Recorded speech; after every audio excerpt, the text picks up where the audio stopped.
It was a huge undertaking that most people weren't sure was going to happen.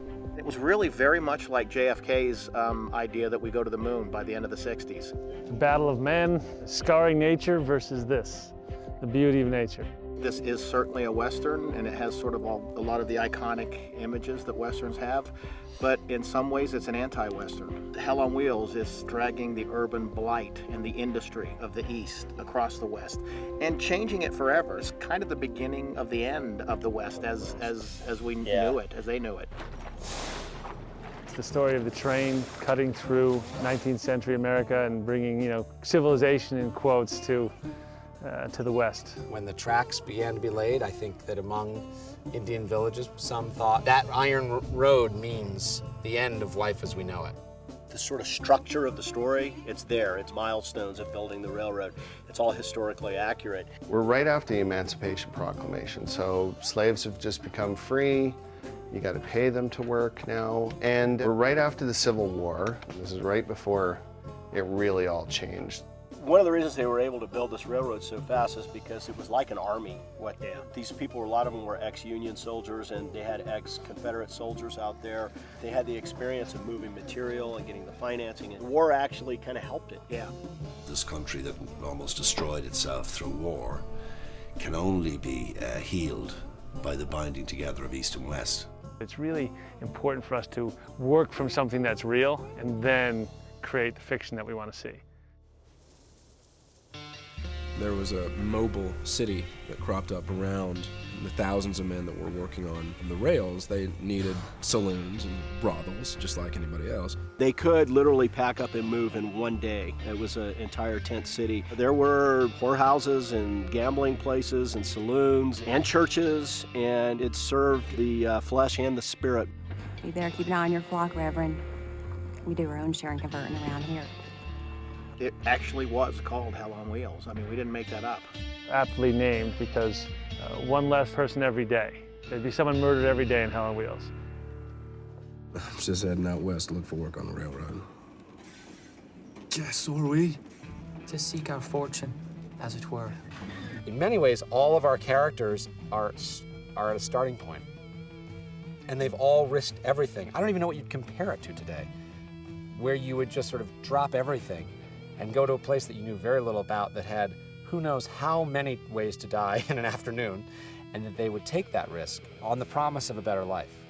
Me, Cullen Bohannon. Why should I hurt? I'm willing to do just about anything. Cullen is a former Confederate soldier. Cullen, man of few words, the mystery of our show. He's our throwback to 1970s Westerns. He's our protagonist, but he's probably one of the sort of darker, more conflicted protagonists you'll ever meet. He's not a guy who's gonna always do the right thing, but when forced, he's not gonna do an evil thing. He may shoot someone, but he has a reason to do it. He's on a mission, which is going to thread its way through the whole series, I think. He has one purpose, and that is revenge. He's kind of our eyes and ears through this world. Cullen is the guy who kind of brings us in, and we're more or less following his journey.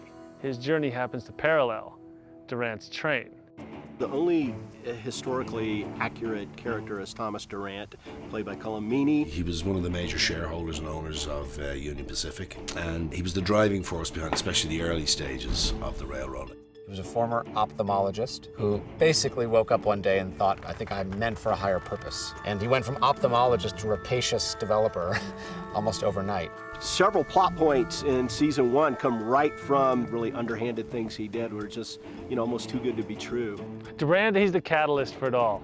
He defines greed and avarice. So you will be paying yourself to build a railroad with government subsidies. Now that, my friend, is inspirational. He was getting $16,000 a mile in government subsidies for the railroad. So he had the brilliant idea, since they were building over flat land, that he would put all these big oxbows in and get the $16,000 for more miles than he really needed to build. What I was thinking was something more like... Why wouldn't we make it straight? Without him, this couldn't be done, and this needed to be done. All them pretty girls gonna be there. My character is Elam, a freed slave who is of mixed race. He doesn't fit into any world, really. Certainly not the white world, because they would never let him fit in, even if he wanted to. But even with the other ex-slaves, he feels a little superior to them. He ain't so bad. Shut your dumb ass up. You know, he has a good heart, but after going through slavery, you know, it's definitely some built up anger. Now he's thrown into this world where it's no better now than it was when he was a slave. Yes, sir, master. Lily is a well-educated, intelligent, courageous woman from England who has married an American. He's a civil engineer and she's come over with him. He's part of a group of surveyors that are hired to plot out the course of the railroad. She's in the wilderness by herself, and we just love the idea of this woman from a kind of aristocratic background who has fallen in love with her husband in the West, having to survive, you know. We get to see her really become tough. She becomes very much a part of what they're doing out there and decides to continue the work. She feels this connection with the landscape and with the people. There's real scope with Lily. It's going to be exciting. We have jammed every episode full of so many great plot twists and character beats. It's a really well-written story, beautiful characters. Everywhere you look in this script is a great character. It never gets old. I mean, every day on set, it's still these sort of pinch me moments, you know, that this is really happening. This isn't your father's Western. Ironically, shooting this show is kind of like building the railroad. We're starting from scratch. We don't really know where we're going. We're not sure when we're going to get there, but we're definitely enjoying the ride.